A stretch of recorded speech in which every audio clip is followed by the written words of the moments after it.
नमस्कार साथियों, एक बार फिर से मैं आपका डिजिटल प्लेटफॉर्म पे स्वागत करता हूं अभिवाय के। ठीक है, जैसा कि आप जानते हैं अभी तक अपन 23 तारीख तक का करंट पढ़ चुके हैं। अगर आप सभी को किसी भी प्रकार की क्वेरी हो, क्वेश्चन हो, तो आप इस नंबर पर एसएमएस भेज के अपना प्रश्न पूछ सकते हैं। ठीक है, आज अपन बात करेंगे 24, 25 और 26 तारीख के करंट अफेयर की जुलाई। अब देखते ही देखते अपन लगभग 1 तारीख से आज 26 तारीख तक पहुंच गए हैं।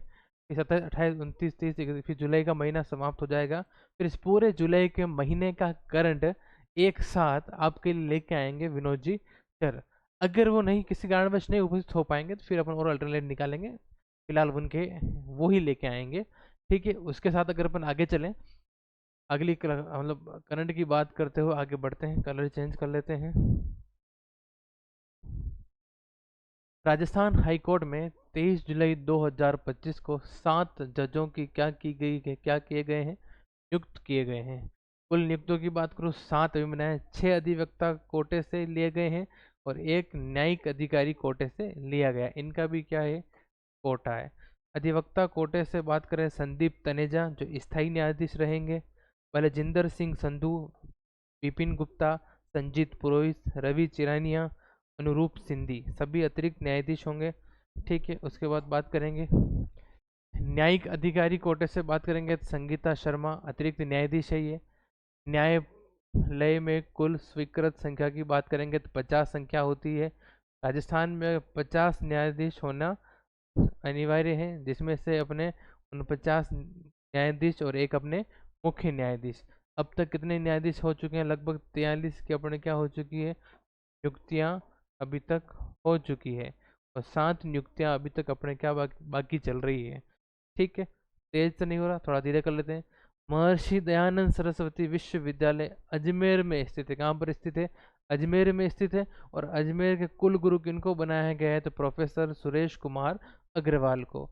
ठीक है, फिर बात करते हैं रूडसी को। क्या बात कर रहे हैं? रूडसी को, RUDSICO। इसकी क्या थी? 60वीं बैठक थी। कितनी बैठक थी? 60वें नंबर की बैठक की गई। उसकी अध्यक्षता किसने की? तो जाबर सिंह खर्रा ने की। किसने करी?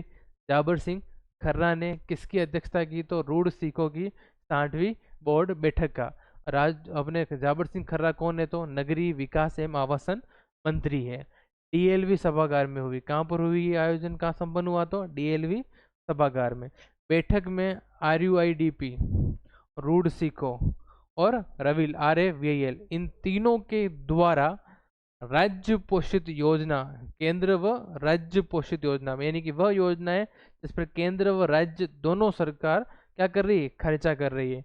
कौन कौन सी? PMAY, प्रधानमंत्री आवास योजना। PMA का शॉर्ट फॉर्म का फुल फॉर्म की बात करेंगे तो प्रधानमंत्री आवास योजना, PMAY।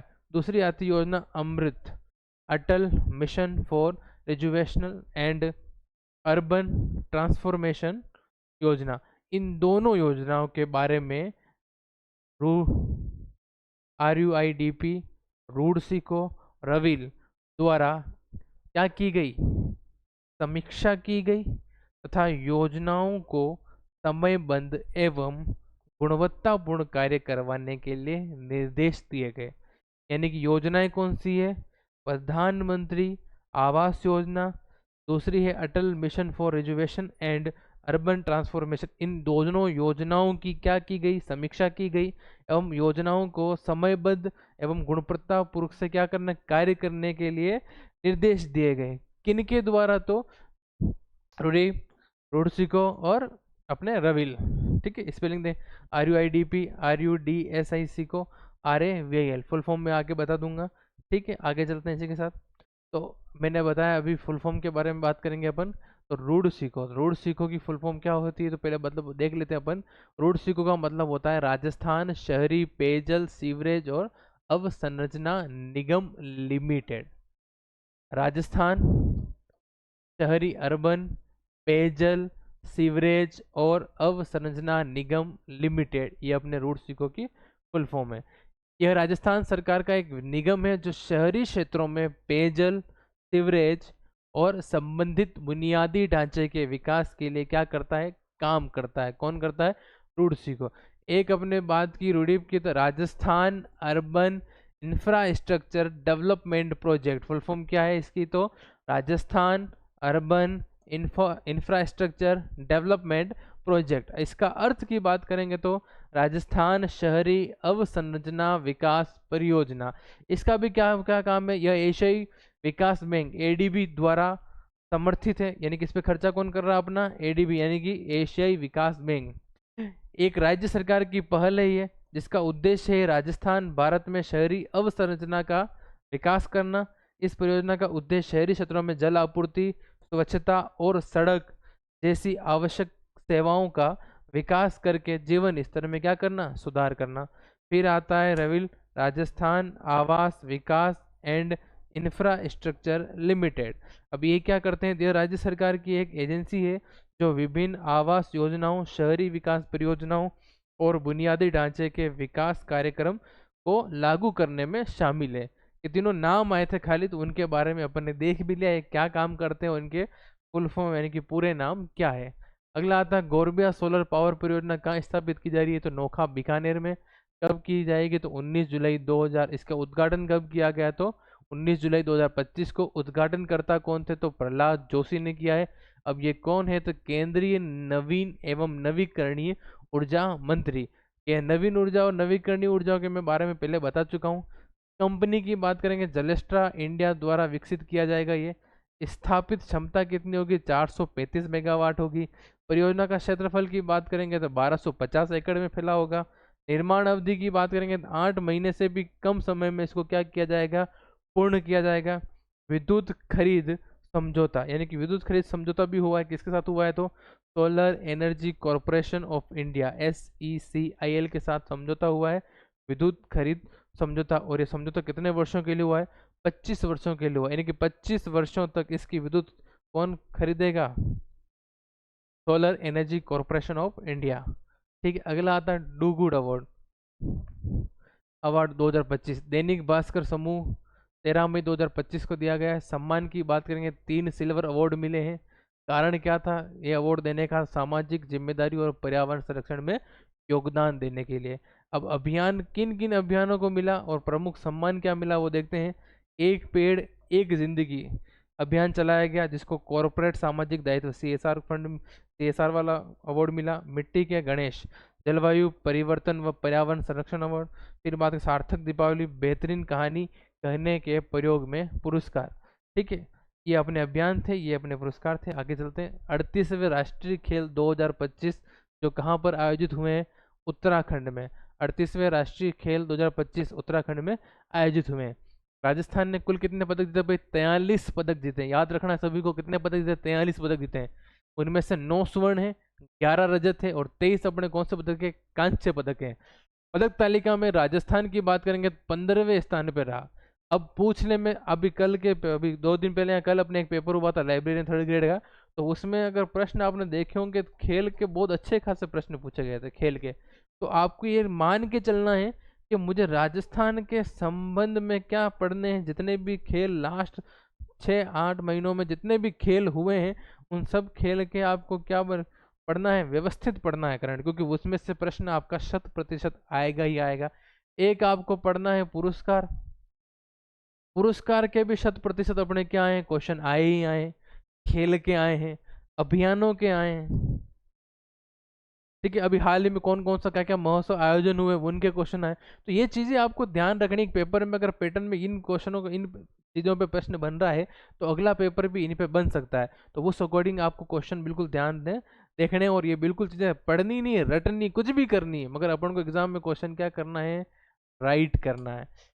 राजस्थान के खेलों में जीते गए पदकों की संख्या की बात करें, सर्वाधिक पदक वुशु में जीते हैं 12 पदक, साइकिलिंग में 4 पदक जीते हैं, निशानेबाजी में 3 पदक जीते हैं, मलखंब में 2 पदक जीते हैं, ताइक्वांडो में 2 पदक जीते हैं, तीरंदाजी में 2 पदक जीते हैं, कबड्डी में 2 पदक जीते हैं, योगासन में 2 पदक जीते हैं, एथलेटिक्स में 2 पदक जीते हैं, बॉक्सिंग में 2 पदक जीते हैं। तो इसके बाद वेट लिफ्टिंग, काइकिंग, नेटबॉल, कुश्ती, जूडो, स्क्वैच, वॉलीबॉल, हैंडबॉल और बैडमिंटन, इन सभी में कितने एक एक पदक जीते हैं, इन सब में एक एक पदक जीता है। इसने तो राजस्थान में। मोस्ट इंपोर्टेंट, राजस्थान ये प्रोग्राम हुआ कहाँ था, तो उत्तराखंड में। दूसरा प्रश्न पूछेगा क्या पूछ सकता है, राजस्थान में कुल कितने पदक, राजस्थान ने कुल कितने पदक जीते, तो 43। अपन कहाँ के भाई, राजस्थान में। एग्जाम भी कौन सा देंगे, राजस्थान का देंगे, तो पूछेगा भी किसके एवज में, राजस्थान के एवज में। तो राजस्थान में टोटल कितने पदक जीते, 43 पदक जीते। पूछ ले 38वें राष्ट्रीय खेल 2025 उत्तराखंड में आयोजित हुए, उसमें राजस्थान ने कितने स्वर्ण पदक जीते, तो अपने 9 पदक जीते। टोटल पूछे तो 43। ठीक है। और तीसरा क्वेश्चन बनेगा, पदक तालिका में राजस्थान का कौन सा स्थान रहा, तो 15वां स्थान रहा। कौन सा स्थान रहा, 15वें स्थान पर रहा। इतने पदक होने के कारण ये मोस्ट प्रोबेबल चांसेस एक सर्वाधिक पूछ सकता है और स्वर्ण पदकों के बारे में पूछ सकता है। ठीक है, आगे चलते हैं इसके साथ। राजस्थान वानिकी एवं जैन जैव विविधता विकास परियोजना संस्था, इसके सहयोग से बात करते हैं AFD, फ्रांस डी डेवलपमेंट के द्वारा चलाई जा रही। 2023-24 में 2023-31 तक 8 वर्षों तक क्या करेगी, चलेगी। कुल लागत की बात करेंगे, खर्चा कितना कर रहे हैं, 1693.91 करोड़ इस पर अपन खर्चा कर रहे हैं योजना पर। परियोजना राजस्थान के कितने जिलों में संचालित होगी, 13 जिलों में। पूछने वाला सीधा पूछ सकता है, राजस्थान वानिकी एवं जैव विविधता विकास परियोजना किन जिलों में संचालित है या कितने जिलों में संचालित है, तो 13 जिलों में। किन जिलों में, फिर वो सारे जिले दे नहीं सकता, 13 जिले, तो फिर वो 4 देगा और 4 में बता देगा निम्न में से कौन सा जिला शामिल नहीं है। ठीक है, फिर बात करते हैं अलवर, बारा, भीलवाड़ा, भरतपुर, बूंदी, दौसा, धौलपुर, जयपुर। ठीक है, झालावाड़, करौली, कोटा, सवाई माधोपुर, टोंक, वहां पर ये कौन सी योजना चल रही है अपनी, राजस्थान वानिकी एवं जैव विविधता विकास परियोजना। इसमें 800 गांव हेतु गतिविधियां शामिल, यानी कि 800 गांवों के लिए इसमें क्या किया जाएगा, इस योजना के थ्रू काम किया जाएगा। उद्देश्य क्या है, तो राज्य के पूर्वी क्षेत्र में जैव विविधता का संरक्षण और पर्णपाती वन संसाधनों में वृद्धि करना। पर्णपाती वन के बारे में आप सभी जानते हैं, ज्योग्राफी की कक्षा में आपको पढ़ाया होगा, नहीं पढ़ाया होगा तो आगे आगामी कक्षाओं में आपको पढ़ा दिया जाएगा। फिर बात करते हैं सांभर बनील highway high speed railway text, कहने का मतलब क्या बन रहा है, रेलवे टेस्ट ट्रैक बनाया जा रहा है। कहाँ बनाया जा रहा है, तो परियोजना की बात कहाँ बनाया जा रहा है, तो जयपुर और जोधपुर में बनाया जाएगा। क्या बनाया जाएगा, high speed railway test track, यानी कि टेस्ट के लिए ट्रैक बनाया जाएगा सांबर में। कहाँ पर, तो जयपुर जोधपुर, जयपुर से लगाकर जोधपुर तक। स्थान की बात करेंगे, सांबर जिले क्षेत्र में। विशेष रूप से गांव पूछ लिया जाए, नावा गांव। फिर बात करें लंबाई, कुल लंबाई कितनी होगी बेसिकली, 64 किलोमीटर। कितने किलोमीटर, 64 किलोमीटर। स्थिति की बात करेंगे तो 80% कार्य पूरा हो चुका है। 2.5 किलोमीटर झील क्षेत्र में अनुमति न मिलने के कारण ये 3 वर्षों से रुका हुआ है, यानी कि 80% काम पूरा होने के बाद इसको झील क्षेत्र के आसपास काम करने की अनुमति मिली नहीं। सबके अलग अलग विभाग होते हैं, तो कोई ना कोई विभाग क्या लाया होगा, स्टे ले आया होगा और काम इसको क्या कर दिया, रुकवा दिया गया। आपने कभी न कभी देखा होगा, आपके घर के पास सड़क निकली और आगे वाली सड़क नहीं निकल पाई क्योंकि सामने वाले की जमीन वो बेचना नहीं चाह रहा, फिर वो कोर्ट जाके स्टे ले आता, फिर वो सड़क में रुक जाती, काम रुक जाता है लंबे अरसे तक, फिर वो काम बंद ही रहता है। ठीक है, फिर आगे चलते हैं कारगिल शौर्य वाटिका। क्या नाम है, कारगिल शौर्य वाटिका, 24 जुलाई से 2025 को आयोजित हुआ। पहलकर्ता कौन थे, तो विधानसभा अध्यक्ष श्री वासुदेव देवनानी थे। स्थान की बात करेंगे, राजस्थान विधानसभा परिसर में कारगिल शौर्य वाटिका। उद्देश्य की बात करेंगे, राजस्थान विधानसभा परिसर में कौन सी वाटिका, कारगिल शौर्य वाटिका। उद्देश्य, कारगिल युद्ध के वीरों को श्रद्धांजलि और पर्यावरण संरक्षण को बढ़ावा देने के लिए ये कार्यक्रम किया गया। पौधारोपण का कार्यक्रम किया गया इसके दौरान। हरियाली मावस के अवसर पर 1100 पौधे लगाए जाएंगे। ये कहाँ पर घोषणा हुई, तो वासुदेव देवनानी के द्वारा राजस्थान विधानसभा परिसर में। ठीक है, आगे चलते हैं, डॉक्टर कुलदीप तिवारी। क्या नाम लिया मैंने, डॉक्टर कुलदीप तिवारी। मई 2025 में, कब, मई 2025 में इनको एक पुरस्कार मिला, विजनरी इंडिया अवार्ड। कौन सा अवार्ड मिला, विजनरी इंडिया अवार्ड। उपाध्यक्ष है ये कहाँ के, तो राजस्थान राज्य दंत परिषद के उपाध्यक्ष कौन है आपके, डॉक्टर कुलदीप तिवारी। स्थान की बात करें कहाँ ये दिया गया, तो आकाशवाणी भवन दिल्ली में इनको क्या दिया गया, पुरस्कार दिया गया। All India dental surgeon association के ये क्या है, अध्यक्ष डॉक्टर तिवारी को चिकित्सा और समाज सेवा में उनके महत्वपूर्ण योगदान के लिए यह पुरस्कार दिया गया है। किनको, तो डॉक्टर तिवारी, पूरा नाम डॉक्टर कुलदीप तिवारी। ये किसके उपाध्यक्ष हैं, राजस्थान राज्य दंत परिषद के। अध्यक्ष किसके हैं, तो all India dental surgeon association के ये अध्यक्ष हैं। आकाशवाणी भवन दिल्ली में इनको कौन सा अवार्ड मिला, विजनरी इंडियन अवार्ड से सम्मानित किया गया। मैंने पहले ही आपको बताया, आपको क्या याद रखना है, पुरस्कार आपको रट लेने हैं, खेल आपको रट लेने हैं, आयोजन आपको रट लेने हैं, कहाँ कौन सा आयोजन हुआ। ठीक है, ये चीज़ें आपको रटनी है, याद नहीं हो तो कोई दिक्कत नहीं, क्योंकि याद चीज़ें कुछ होती नहीं, जितनी बार रटोगे उतनी बार आखिर में याद हो ही जाएगी। ये करंट में समझने के साथ कुछ है ही नहीं, पढ़ना है और करना है। खेलो इंडिया यूनिवर्सिटी गेम्स 2025 में कहाँ आयोजित हुए? तो जयपुर में आयोजित हुए। अब प्रश्न सीधा है, खेलो इंडिया यूनिवर्सिटी गेम 2025 कहाँ आयोजन हुआ? जयपुर में आयोजन हुआ। 5वें खेलो इंडिया यूनिवर्सिटीज गेम का आयोजन नवंबर 2025 में जयपुर राजस्थान में होगा होगा सॉरी। आयोजन समिति की बात करेंगे, 19 सदस्यीय आयोजन समिति होगी। उसके अध्यक्ष की बात करेंगे तो 19 में से एक अपने कौन होंगे? मुख्यमंत्री होंगे। 19 के अगर अध्यक्ष की बात करेंगे तो कौन होंगे? मुख्यमंत्री। और मुख्यमंत्री राजस्थान में भी वर्तमान में कौन है? तो भजन लाल जी शर्मा अपने क्या है? राजस्थान के मुख्यमंत्री। को चेयरमैन की बात करेंगे तो केंद्रीय मंत्री होंगे। पहली बार 28 खेलों का आयोजन होगा, जिनमें से water sports, rowing, kayaking, canoeing भी शामिल होंगे। लगभग 6000 खिलाड़ी व अधिकारी भाग लेंगे। एसोसिएशन ऑफ इंडिया यूनिवर्सिटीज व आईओए के प्रतिनिधित्व में सारे खेल क्या, ये सारे व्यक्ति क्या प्रतिनिधित्व क्या होंगे? शामिल होंगे। ठीक है, तो ये आज का अपना करंट खत्म है। ठीक है, मतलब आज अपन ने ज़्यादा करंट था नहीं, इसलिए 26 तारीख तक अपन ने आज पढ़ लिया है। कल अपन इसका आगे से पढ़ेंगे। ठीक है, आपको मैं पहले ही बता सका हूँ, कोई भी समस्या हो आपको तो आपको मैंने स्टार्टिंग में एक नंबर बताए थे, उस नंबर पे आप क्या कर सकते हो? मैसेज कर सकते हो।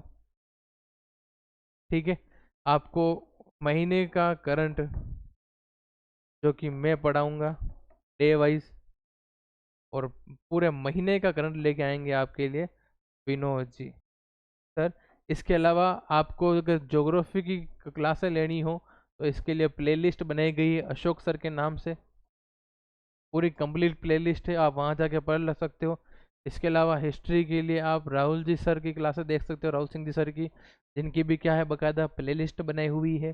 ठीक है, मैथ्स के लिए आपकी क्लासे कौन लगा रहा है? तो आपके लखन सर आपके लिए क्लासे ले रहे हैं। इसके अलावा हिंदी भी आपके राहुल सिंह जी सर पढ़ा रहे हैं, इनकी भी प्लेलिस्ट मौजूद है, करंट की प्लेलिस्ट मौजूद है। तो उस प्लेलिस्ट को जाके खोलें, सारी क्लासें देखें, एक बार नहीं तो 2 बार देखें, आपको समझ में आएगा। ज्योग्राफी, हिंदी, हिस्ट्री बहुत अच्छे लेवल से आपको पढ़ाई गई है। कुछ दिनों में और भी क्लासेस आपको मिलेगी। इसके साथ आप जुड़े रहें, जुड़े रहेंगे तो आपको क्या मिलेगा? फ़ायदा मिलेगा, और आगामी एग्जामों में आप क्या कर पाएंगे? अच्छा स्कोर पर कर पाएंगे। ये भी आएगा, एक ही लक्ष्य है, जितनी हो सके सर्वाधिक, जितने भी बच्चे सब जुड़े हो सबके सब क्या लगे? नौकरी लगे। इसी के साथ आपका बहुत बहुत धन्यवाद प्रेषित करता हूँ मैं। ABY से जुड़ते रहें और भी लोगों को जोड़ें। ठीक है, करंट की क्लास ऐसे ही आपके सामने आती रहेगी, मैं आपके सामने रोज आता रहूँगा और आपको करंट पढ़ाता रहूँगा। बहुत बहुत धन्यवाद आपका। इसके साथ मिलते हैं अगली कक्षा में। धन्यवाद।